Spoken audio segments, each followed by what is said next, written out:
आज बाजार থেকে টাটকা মাছ নিয়ে এসেছে। দেখুন রুই মাছ ভালো। এই মাছটাকে আমি ম্যারিনেট করে নেব। প্রথমে নুন,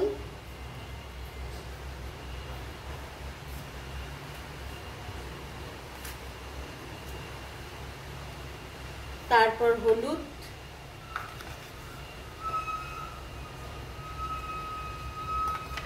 তারপর লঙ্কা গুঁড়ো,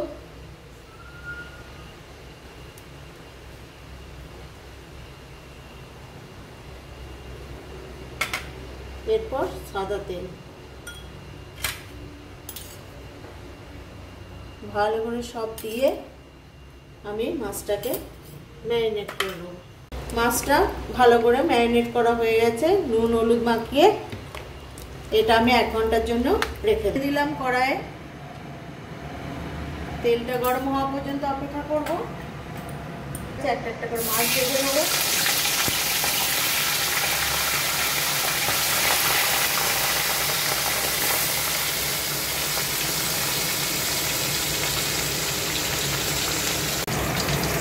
মাছগুলো তেলে সব দিয়ে দিলাম। এক একে সব ভাজা হয়ে গেল। এবার তুলে মাছগুলো একে একে তুলে নিলাম।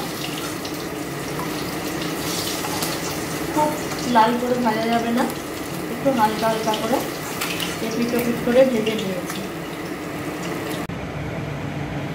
কিছু ঘরোয়া উপকরণ দিয়ে আমরা ঝাল ঝাল মাছ রান্না করে দেখাবো। এর জন্য চাই টমেটো কুচো, 5 ফোড়ন, লাল লঙ্কা গুঁড়ো মানে কাশ্মীরি লঙ্কা গুঁড়ো, আদা লঙ্কা বাটা, নুন হলুদ চিনি আর জিরে ধনে বাটা। কড়াইয়ে খানিকটা তেল দিয়ে গরম হয়ে গেছে। এর মধ্যে আমরা দেবো 5 ফোড়ন।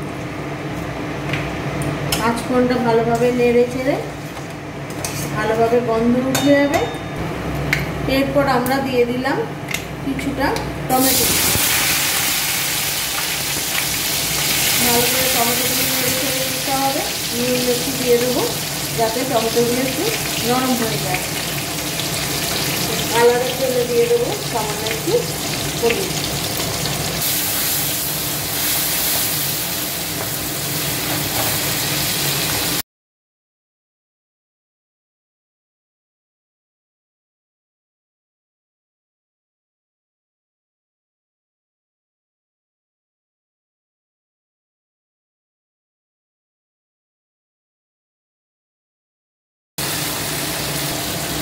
এরপর আমরা দেবো আদা এবং শুকনো লঙ্কা বাটা।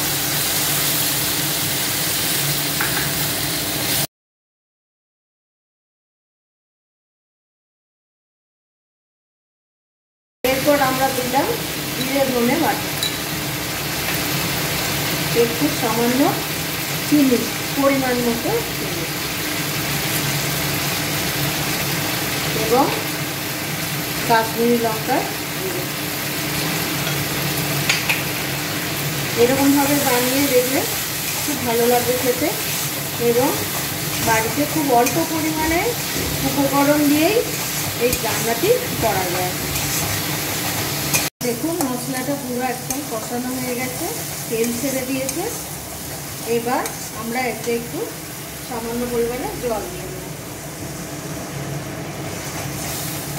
মশলাটা ভালো করে মিশে যাবে।